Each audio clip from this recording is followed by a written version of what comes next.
তবে আমরা বয়কট গুলোতে কিন্তু দেখেন এখানে যে অ্যাভেলেবল মাল কেউ খায় না, দাম কমে গেছে কিন্তু অনেক দাম কমে গেছে। এখন আগে আসলে 1.2 আসছিল, এখন 1.5 লিটার কমছে করছে, কিন্তু 1.5 করছে, তারপরেও কেউ কিনতেছে না।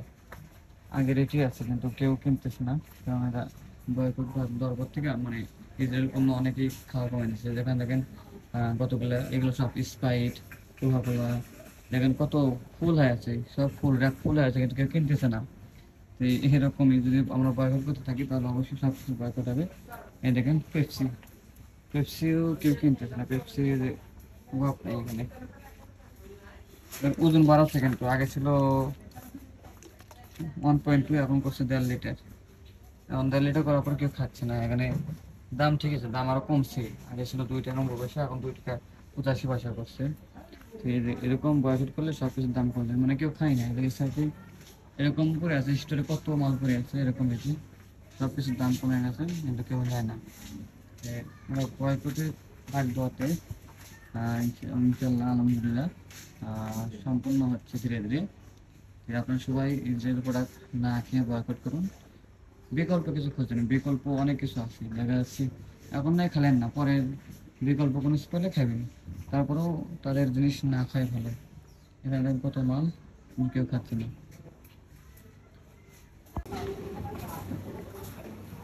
কোকা কোলা এখানে অভাব নাই, এখানে কত কোকা কোলা।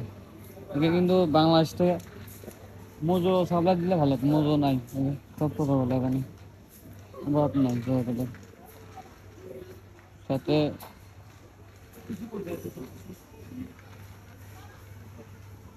এই সময় একটা কাজ লাগাই পারতো বাংলাদেশ আকাশ কোম্পানি, যদি মধ্যপ্রাচ্য দেশগুলোতে এই যে তাদের মোজোটা সাপ্লাই দিতে পারতো তাহলে অনেক ভালো হতো। কারণ এখানে আমরা যদি মার্কেটে আসি, যদি আমরা কিছু ঠান্ডা খেতে চাই, কিন্তু এখানে আমরা বাংলাদেশি আকাশ কোম্পানি মানে মোজো কিন্তু পাচ্ছি না।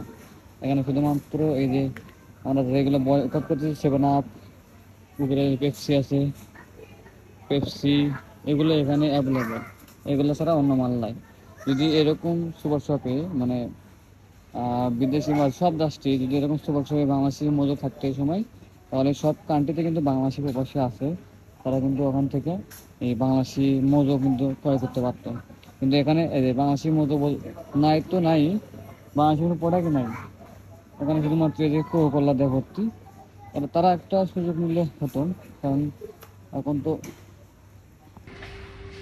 আমরা যারা প্রবাসে থাকি তারা কিন্তু সুপার শপগুলোতে যায়, কিন্তু আমরা বাংলাদেশি পণ্য পাই না। যেমন হচ্ছে গিয়া এখন তো ট্রেন্ডিংয়ে আছে মোজো, আমরা তো চাই মোজো কিনতে বাংলাদেশে, তো আমরা কোকা কোলা খাবো না, কোকা কোলা বয়কট করছি ইসরায়েলের পণ্য।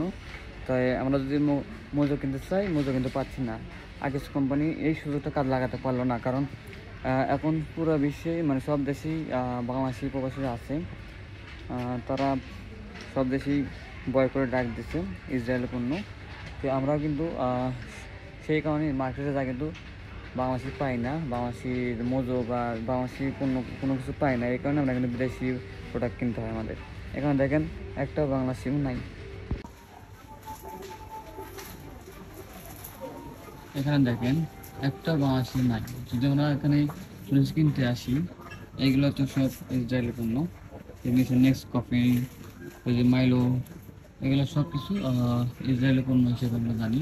তো মার্কেটে এসে আমরা এইগুলো পাই, আমরা বাংলাদেশি পণ্য পাই না। এতে যদি বাংলাদেশি পণ্য যেমন এখন আছে মজু, মজু যদি মানে এরকম সব দেশে থাকতো তাহলে কিন্তু আর আমরা ওইগুলো কিন্তু আমরা আছে, এই যেগুলো কিছু আছে বাংলাদেশি পণ্য যে লিচি, তো সময় তো এগুলো খায় না, এগুলো আছে ছোটো ছোটো জিনিসগুলো আছে, যেমন এই যে এগুলো কিন্তু খাওয়া যায়। যেমন বেশিরভাগ বিদেশি মানে মাল এখানে